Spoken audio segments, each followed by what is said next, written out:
Company rule से crown के control तक, वॉर्स और एनेक्सेशन के थ्रू रेजिस्टेंस और फ्रीडम स्ट्रगल तक, यही है मॉडर्न इंडिया की कहानी। नमस्कार, स्वागत है आप सभी का भारत तरंगिणी में। पिछले लेक्चर में हमने कवर किया उन विचारधाराओं, आइडियोलॉजीज को जिसने गवर्न किया कंपनी के रूल को। आज हम कवर करेंगे उन पॉलिसीज, लॉज या बेसिकली एक्ट्स को जो उन सभी आइडियोलॉजीज को रिफ्लेक्ट करते हैं और आगे चलकर भारत के कॉन्स्टिट्यूशनल डेवलपमेंट के जर्नी का नींव रखते हैं। हम रेगुलेटिंग एक्ट ऑफ 1773 से स्टार्ट करते हुए चार्टर एक्ट ऑफ 1853 तक कवर करेंगे प्रीलिम्स के पर्सपेक्टिव से। शुरुआत से ही इंग्लैंड में कंपनी के मोनोपोली राइट्स को लेकर प्रश्न उठते थे। इस पर जब कंपनी ने भारत में टेरिटोरियल गेन्स किए और शासन स्थापित किया, तब और भी ज्यादा कंपनी को रेगुलेट करने और गवर्नमेंट के कंट्रोल में लाने के लिए डिमांड उठने लगे। इस प्रक्रिया में जिसका शुरुआत रेगुलेटिंग एक्ट से दिखाई देता है और जो आगे चलकर चार्टर एक्ट ऑफ 1853 के तहत पूरा होता है और कंपनी को एक पूरे पॉलिटिकल बॉडी में कन्वर्ट कर देता है, जिसका सेंटर होता है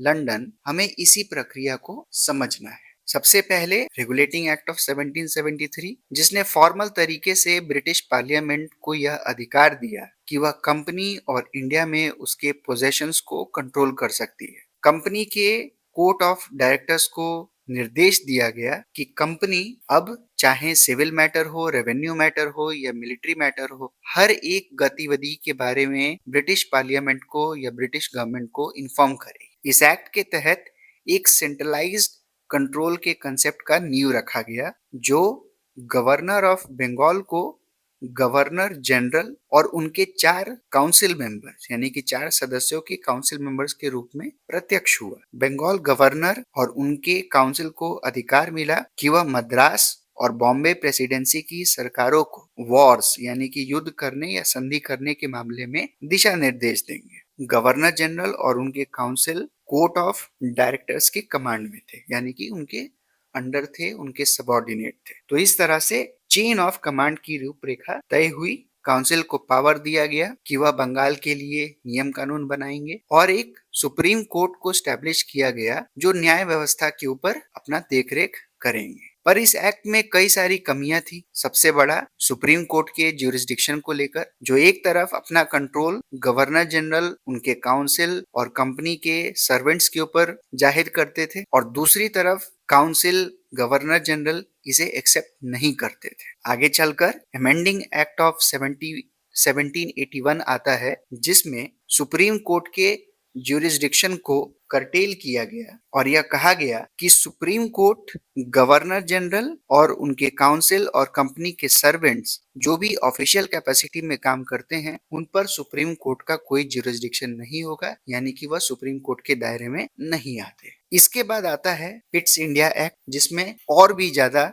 डायरेक्ट कंट्रोल देखने को मिलता है। एक बोर्ड ऑफ कंट्रोल का निर्माण किया गया, जिसमें 6 सदस्य होते हैं और अधिकार मिला कि कंपनी के सभी टेरिटोरियल पोजेशंस जो भारत में है, उनमें सभी सिविल मैटर, मिलिट्री मैटर या रेवेन्यू मैटर पर इस बोर्ड ऑफ कंट्रोल का अधिकार होगा और कंपनी के कोर्ट ऑफ डायरेक्टर्स केवल व्यापारिक मामलों में, कॉमर्स के मामलों में और अपने सर्वेंट्स को अपॉइंट करने के लिए रिस्पॉन्सिबल होंगे। गवर्नर जनरल के काउंसिल को अब 3 सदस्य का बनाया गया और मद्रास और बॉम्बे प्रेसिडेंसी को बंगाल के सबऑर्डिनेट बनाया गया, यानी कि गवर्नर जनरल के सबऑर्डिनेट बनाया गया। इस तरह से हायरार्की ऑफ कमांड को स्टैब्लिश किया गया। टॉप में British government, board of control, फिर court of director, governor general और उनके काउंसिल। अब आता है चार्टर एक्ट ऑफ 1793, जिसके तहत कंपनी के मोनोपोली राइट्स को अगले 20 सालों के लिए रिन्यू किया गया। बॉम्बे और मद्रास प्रेसिडेंसी को और भी ज्यादा गवर्नर जनरल के कंट्रोल में लाया गया। इस एक्ट के तहत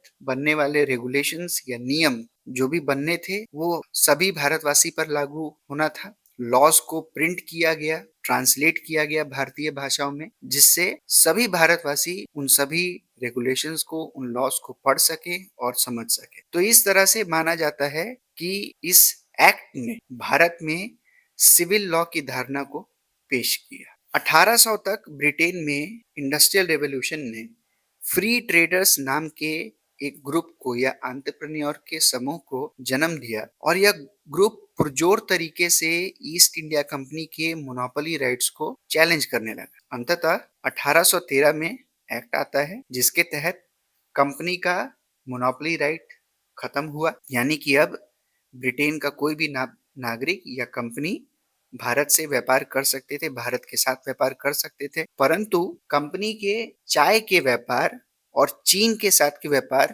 पर अभी भी उसका एकाधिकार था, मोनोपोली था। इस एक्ट ने भारतीय क्षेत्रों पर क्राउन का प्रभुसत्ता यानी कि सोवरेनिटी का दावा किया और साथ ही साथ भारत में अब क्रिश्चियन मिशनरीज आ सकते थे बोर्ड ऑफ कंट्रोल या कोर्ट ऑफ डायरेक्टर के परमिशन के। इस तरह से इस एक्ट को भारत के पश्चिमीकरण, वेस्टर्नाइजेशन के तौर पर भी देखा जाता है। धीरे धीरे करके अब यह मांग उठने लगी ब्रिटेन में कि कंपनी के रूल को खत्म किया जाए, एंड किया जाए और ब्रिटेन सरकार डायरेक्ट कंट्रोल स्टैब्लिश करे भारत। और इसका नतीजा होता है चार्टर एक्ट ऑफ 1833। फिर से 20 सालों के लिए कंपनी के चार्टर को रिन्यू किया गया, पर इस बार काफी बड़े बदलाव हुए। कंपनी के सभी मोनोपोली ट्रेडिंग राइट चाहे भारत में या चीन में उन्हें खत्म किया गया और कंपनी अब एक प्योर, एक पॉलिटिकल इंस्टीट्यूशन, एक पॉलिटिकल बॉडी बन चुकी थी, जहां कंपनी क्राउन के परमिशन से यानी कि इंग्लैंड के क्राउन के परमिशन से भारतीय पोजेशंस को चला रहे थे, उनकी निगरानी कर रहे थे, उनकी देख रेख कर रहे थे। बोर्ड ऑफ कंट्रोल के प्रेसिडेंट को minister for Indian affairs designate किया गया और सभी प्रशासनिक मामलों में अधिकार दिए गए। गवर्नर जनरल ऑफ बंगाल को governor general of India designate किया गया और सिविल, मिलिट्री और रेवेन्यू मैटर्स में पूरे भारत पर कंट्रोल का अधिकार दिया गया।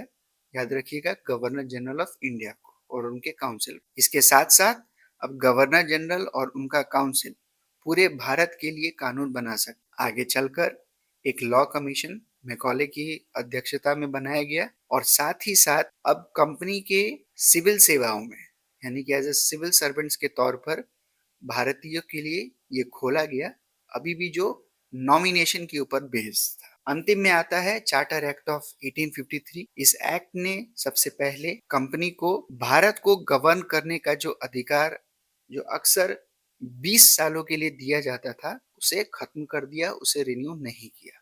गवर्नर जनरल काउंसिल के एग्जीक्यूटिव फंक्शंस और लेजिस्लेटिव फंक्शंस को अलग अलग किया गया और सिविल सर्विसेज को अब एक ओपन कॉम्पिटिटिव एग्जामिनेशन के थ्रू कंडक्ट करने का और रिक्रूट करने का प्रोविजन बना। तो इस तरह से कंपनी का शासन अपने अंत तक आ जाता है 1853 तक। एक बड़ा बदलाव होता है 1857 की क्रांति के बाद, जो हम अपने आने वाले लेक्चर्स में कवर करें। कुछ छोटे छोटे पॉइंट्स को मैंने लेक्चर्स में कवर नहीं किया है, इसे हम एमसीक्यू से कवर करेंगे। तो आप सभी रिवाइज करते रहिए और किसी भी डाउट होने पर आप अपने प्रश्न पूछ सकते हैं। मिलते हैं अगले लेक्चर में। जय हिंद, जय भारत।